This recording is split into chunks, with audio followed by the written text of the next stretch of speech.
नमस्कार मित्रांनो. रब्बीमध्ये बरेच शेतकरी यावर्षी हरभऱ्याची लागवड करणार आहेत. त्याच्यामध्ये काही शेतकरी देशी हरभरा करतील म्हणजेच लाल चना, काही शेतकरी काबुली आणि काबुली 4 हे दोन्ही वाण लागवड करतील. त्यांच्यासाठी हा व्हिडिओ आपण खास करून बनवलेला आहे. बरेच शेतकरी ट्रॅक्टरद्वारे पेरणी करतात. एकरी 25-30 किलो बियाणे टाकत असतात. परंतु अंतरामध्ये जी आपली पारंपरिक पद्धत आहे 1.25 फूट किंवा 1.5 फूट याच पद्धतीने जास्तीत जास्त शेतकरी पेरत असतात. त्याच्यामध्ये तुम्हाला साधारण ॲव्हरेज जे आहे 7 क्विंटल 8 क्विंटल जास्तीत जास्त 9 क्विंटलपर्यंत उत्पादन येते. परंतु जी आता नवीन पद्धत आहे जी म्हणजे सरीवरंबा पद्धत, ज्याच्यामध्ये तुम्हाला 3.5 फूट किंवा 4 फुटाचा बेड मारून त्याच्यावर जोडोड पद्धत जी आता तुम्हाला स्क्रीनवर दिसत असेल, या पद्धतीने तुम्हाला हरभऱ्याची टोकन पद्धतीने लागवड करायची आहे. जोड व टोकन पद्धत तुम्हाला प्लेन जमिनीवर सुद्धा करता येते. त्यासाठी तुम्हाला अंतर जे आहे 1.5x2 किंवा 1.5x2.5 या पद्धतीने तुम्हाला जोडोड पद्धतीमध्ये अंतर ठेवायचं आहे. लाल देशी हरभऱ्यामध्ये तुम्हाला चिराग किंवा जॉकी 9218 किंवा दप्तरी 21 यापैकी तुम्ही कोणतेही एक वाण त्या ठिकाणी लावू शकता. काबुली 2मध्ये तुम्हाला दप्तरी किंवा विराट या दोनपैकी एक वाणाची निवड करता येईल. त्याचबरोबर जे शेतकरी डॉलर करणार आहेत त्यांच्यासाठी PKV4 किंवा फुलीकृपा या दोन वाणाची निवड तुम्ही डॉलरमध्ये करू शकता. परंतु एकंदरीत संपूर्ण भावाचा सुद्धा विचार तुम्हाला त्या ठिकाणी करावा लागेल, कारण की ज्या पिकाला जास्त भाव आहे असेच पिकं तुम्ही आता लावली पाहिजे. मार्केट रेटनुसार आता शेतकऱ्यांनीसुद्धा आपल्या पिकामध्ये बदल करायला हवा. जी शेतकरी पहिल्यांदा डॉलर हरभरा लागवड करणार आहेत त्यांनी सुरुवातीला 1 एकर किंवा 2 एकर एवढं क्षेत्रामध्ये आपण डॉलर हरभऱ्याची लागवड करावी. हरभरा पिकामध्ये अंतर, त्यानंतर व्हेरायटी, त्याचबरोबर खत व्यवस्थापन, फवारणी व्यवस्थापन आणि लागवडीची पद्धत, पाणी व्यवस्थापन या संपूर्ण गोष्टी तेवढ्याच महत्त्वाच्या आहेत.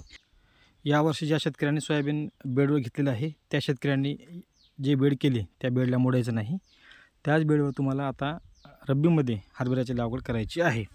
याच्यामध्ये हरभरा तुमचा जळत नाही किंवा मरतसुद्धा नाही. बरेच शेतकऱ्यांना असं सुद्धा वाटत असेल की हरभरा टोकन केल्यामुळे हरभरा वर राहतो, त्याच्यामुळे मरीचं प्रमाण जे आहे जास्त राहते. परंतु हे एकदम चुकीचं आहे, कारण की आपण 2 वर्षापासून त्याचे प्रयोग केलेले आहे लाल चण्यामध्ये आणि डॉलरमध्ये. टोकन केलेला हरभरा मरत नाही.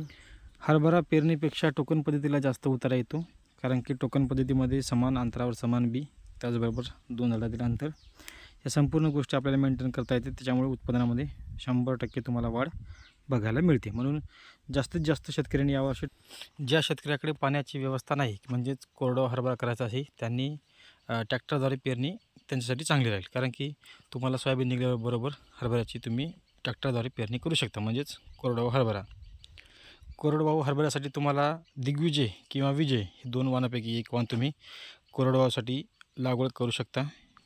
मी माझ्या शेतामध्ये यावर्षी 3 ते 4 एकर डॉलर हरभरा लागवड करणार आहे, फुलीकृपा. आता बरेच जण म्हणतील की सर तुम्ही कोणतं वाण लावत आहे, तर आपण फुलीकृपा हे वाण लावणार आहे साधारण 3 ते 4 एकरमध्ये. आपण मागच्या वर्षी 1 ते 1.5 एकरमध्ये आपण ट्रायल बेसवर आपण फुलीकृपा टोकन पद्धतीने लागवड केला होता. तर त्याचा उतारा मागच्या वर्षी खराब वातावरणामध्ये सुद्धा आपल्याला एकरी 7 क्विंटल मिळाला होता हलक्या जमिनीमध्ये. तर त्याच्यामध्ये आपण यावर्षी वेगवेगळे प्रयोग करणार आहेत, जे की आपण मागच्या वर्षी एकरी 25 किलो बियाणे टाकले होते. तर यावर्षी आपण प्रयोग म्हणून पुन्हा काही भागामध्ये 40 किलो टाकणार आहे, काही भागामध्ये 50 किलो टाकणार आहे. त्याचे सर्वांचे डेमो आपण यावर्षी घेणार आहे, कारण की उत्पादनामध्ये किती बियाणे टाकल्यानंतर काय होत आहे हे संपूर्ण माहिती आपण नंतर सांगणार आहोत. टोकन पद्धतीमध्ये किंवा सरीवरंब्या पद्धतीमध्ये कोणाचे काही अनुभव असतील म्हणजेच डॉलरबद्दल, तर त्यांनी कमेंटमध्ये सांगायचं आहे की किती अंतरावर आणि कोणत्या पद्धतीने उत्पादन चांगल्या पद्धतीने येऊ शकते.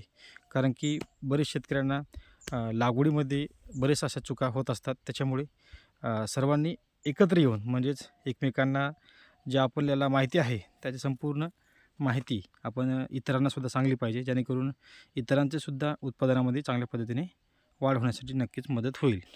हरभऱ्याचे नियोजन संपूर्ण स्टेप बाय स्टेप, जसं की बीज प्रक्रियेपासून तर काढणीपर्यंत संपूर्ण फवारणीचे व्यवस्थापन, पाणी व्यवस्थापन, पाणी किती तास लागते, किती वेळ द्यायचं, कशा पद्धतीने द्यायचं, हे संपूर्ण माहिती आपण स्टेप बाय स्टेप सांगणार आहोत.